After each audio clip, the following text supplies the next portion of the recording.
Today's the 9th chapter of Luke's Gospel that we read, that Christ had accomplished all that was necessary for him to begin his journey to Jerusalem. Everything was set. He had been born, he had been baptized, he had gathered the 12.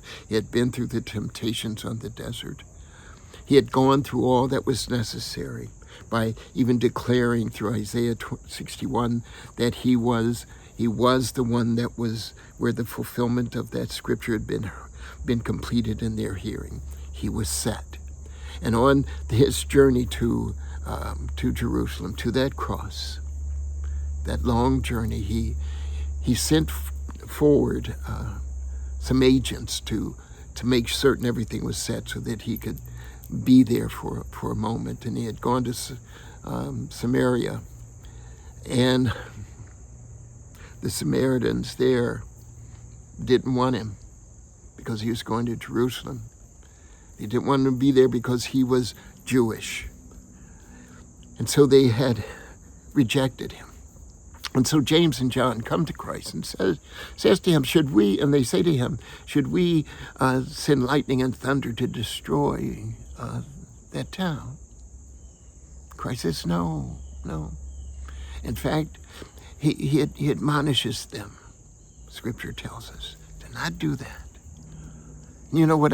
As I read that, I began to recognize this one thing. The Samaritans had already destroyed themselves by rejecting Christ. It was their decision not to have Christ as a part of who they were by rejecting someone who wanted to come through their town, through their place. No, we don't want you. You know, as I look at another scripture passage, that I use that lens to recognize what's happening here, and that lens comes in the book of Genesis. It's the 18th chapter, 23rd verse through the 33rd, and it's the story of Abraham as he was leaving Sodom, and some folks had gathered and wanted God to destroy Sodom because of the evil that was occurring there. And God was going to destroy it, but Abraham intervenes and he says, well, what if there are 50 good people that are there? Would you allow the town to exist for the 50? And God says, okay. And then Abraham, being Abraham, pushes it and says, well, what if there are 45? And God relents and says, for the sake of the 45, it will not destroy Sodom. And Abraham continues, and he gets all the way down to 10. If I could find but 10 righteous people in all the town of Sodom, would you forego destroying the town? And God says yes. You see, we have this profoundly patient God. This profoundly patient God who allows the righteous to live in the hopes, as we heard in the first reading for today, that in some mystical way they will find righteousness through those who are righteous. So where does that put us, you and I? How many people have we rejected because of their poverty, because of their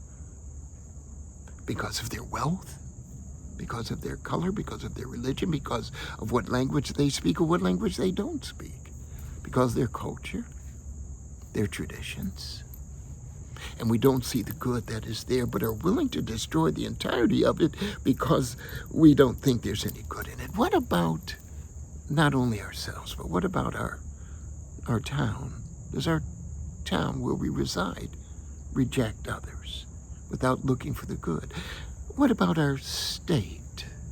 Does our state reject others because they may be red, or they may be blue, or they may be gay, or they may be straight, or they may be this, or they may be that? What about our nation?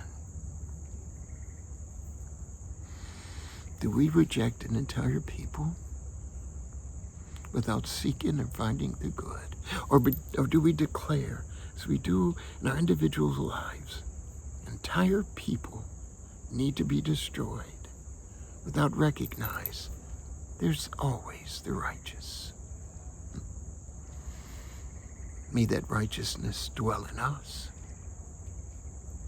And that's why every morning, as we walk with God, we must always ask, Lord, what are we going to do today?